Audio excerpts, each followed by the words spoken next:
नमस्कार। आज के इस खास विश्लेषण में हम एक ऐसी रोंगटे खड़े कर देने वाली घटना पर बात करने वाले हैं जो सच में आपको सोचने पर मजबूर कर देगी। एक ऐसी कहानी जो हमें बताती है कि जब इंसान अपने लालच में अंधा होकर किसी अनजान और अंधेरी शक्ति से सौदा कर बैठता है तो उसका अंजाम कितना खौफनाक हो सकता है। आज हम अंधकूप सिद्धि नाम की एक बेहद रहस्यमयी घटना के हर एक पहलू को गहराई से समझेंगे। देखेंगे कि कैसे सिर्फ एक गलत फैसला जिंदगी का सबसे भयानक सपना बन सकता है। तो चलिए बिना किसी देरी के इस रहस्यमयी दुनिया में कदम रखते हैं। जरा इस एक शब्द के बारे में सोचिए, मांग। सुनने में शायद आम लगे, लेकिन जरा इमेजिन कीजिए, ये कोई नॉर्मल आवाज नहीं थी। एक सूखे, बिल्कुल सुनसान पड़े कुएं की गहराइयों से गूंजती हुई एक बेहद भारी और डरावनी आवाज थी ये। सोचिए, कुएं की जमीन अचानक बर्फ की तरह ठंडी हो जाए, चारों तरफ एकदम सन्नाटा छा जाए, और तब अंधेरे में बैठी वो अनदेखी शक्ति अचानक कहे, मांग। बस यही वो पल था, यही वो खौफनाक सौदा था जिसने इस पूरी रूह कपा देने वाली कहानी की शुरुआत की। तो सबसे पहले बात करते हैं भाग 1 की, शॉर्टकट का लालच यानी अंधेरे की ओर वो पहला कदम। देखिए, इस कहानी के केंद्र में दो बचपन के दोस्त हैं।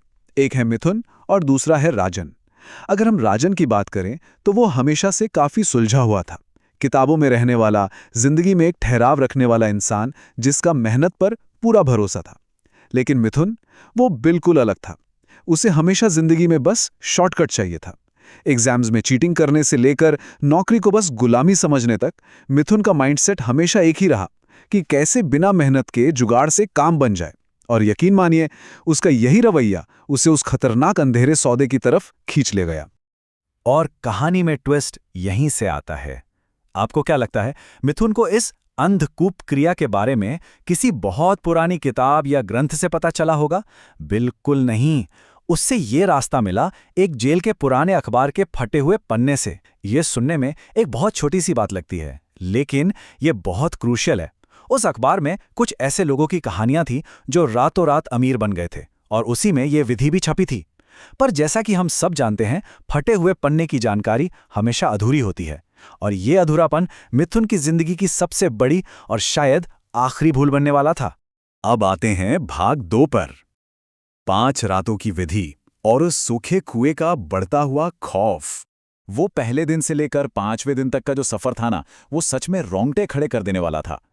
होता यह है कि मिथुन एक रस्सी के सहारे गांव के बाहर उस भयानक सूखे कुएं में उतरता है। वहां वो कुछ बहुत ही अजीब चीजों का इस्तेमाल करता है, जैसे एक पुराना दिया, काली मिट्टी, लोहे की 3 कीलें, नींबू और जली हुई लकड़ी की राख। जैसे जैसे दिन बीतते हैं, रातें और डरावनी होती जाती हैं। कुएं के अंदर अचानक से जली हुई लकड़ी की बदबू आने लगती है और एक अजीब सी ठंडक महसूस होने लगती है। फिर आती है वो 5वीं रात। बिना कोई दिया जलाए, बिल्कुल घुप अंधेरे में बैठकर वो उस अधूरे मंत्र को पढ़ता है। और जब उस कुएं के तल में बैठी शक्ति ने पूछा कि उससे क्या चाहिए, तो मिथुन का जवाब क्या था? उसने कहा, पैसा, ताकत और एक आसान जिंदगी। ये मांग साफ तौर पर उसके अहंकार और लालच को दिखाती है। उसने एक सेकंड के लिए भी ये नहीं सोचा कि भाई इस सौदे की कोई कीमत भी तो चुकानी पड़ेगी। कुआं वापस खामोश हो जाता है। अंधेरे के साथ सौदा तय हो चुका था। इसके बाद शुरू होता है भाग 3, मायावी इनाम, यानी बिना मेहनत के मिली वो जादुई सफलता। विधि पूरी होने के बाद जो हुआ वो किसी जादू से कम नहीं था। अगले ही हफ्ते से मिथुन की किस्मत जैसे पूरी तरह पलट गई। सोचिए, जो इंसान हमेशा जुए में हारता था, वो अब हर दाव जीतने लगा। देखते ही देखते, बिना कुछ किए, एक के बाद एक उसकी कई लॉटरी लग गईं। और सिर्फ 3 महीने के अंदर वो ऐसे ऐसे बड़े जमीन के सौदे क्रैक करने लगा जहां बड़े बड़े लोग महीनों से अटके हुए थे। मतलब पैसा लिटरली चलकर उसके पास आ रहा था। ये रफ्तार वाकई में दिमाग घुमा देने वाली थी। और इस पैसे का असर उसकी जिंदगी पर साफ दिखने लगा। उसकी वो पुरानी टपकती छत वाली झोपड़ी अब एक आलीशान महल में बदल चुकी थी।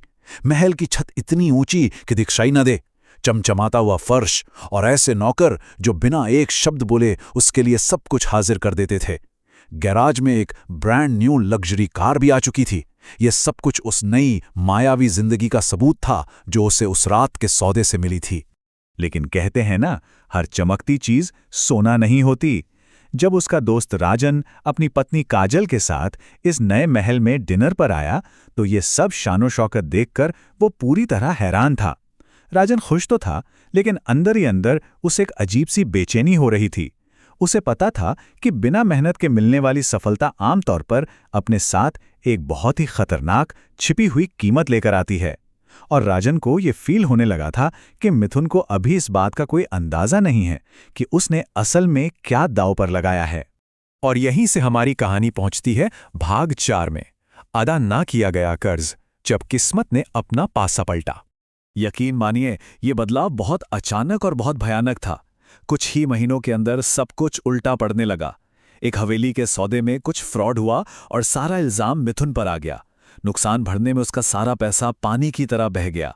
जुए में जो जीत का सिलसिला था वो अचानक से हार में बदल गया। कोई लॉटरी नहीं, कोई डील्स नहीं।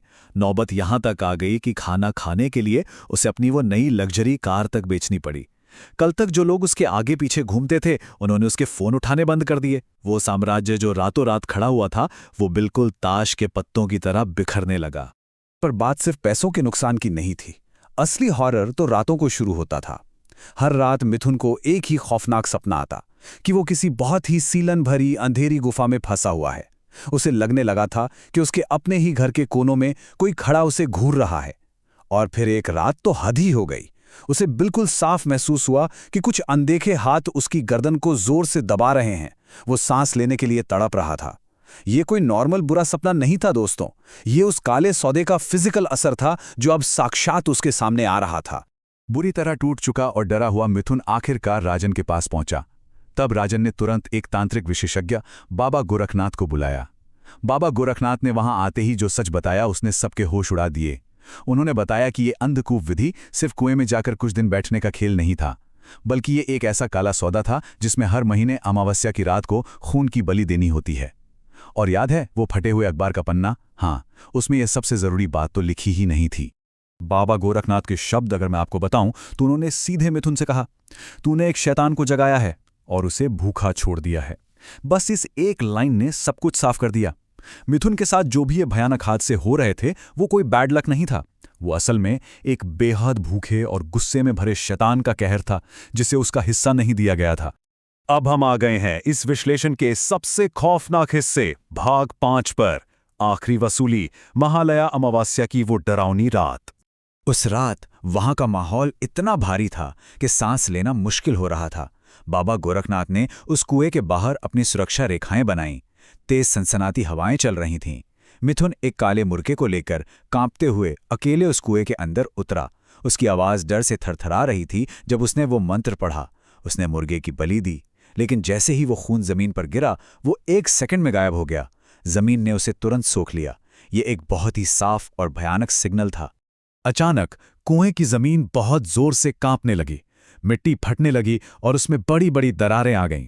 और फिर वही भारी, रोंगटे खड़े कर देने वाली आवाज दोबारा गूंजी। उसने कहा, ये पक्षी काफी नहीं है, मैं महीनों से भूखा हूं। वो शैतान इस लेट और छोटी सी बलि को मानने के लिए बिल्कुल तैयार नहीं था। उसे कुछ और चाहिए था। और उसके बाद जो हुआ वो शायद किसी ने सपने में भी नहीं सोचा होगा। कुएं की उन दरारों में से अचानक बेहद विशाल काले हाथ बाहर निकले। उन्होंने पलक झपकते ही मिथुन के पैरों को जकड़ लिया।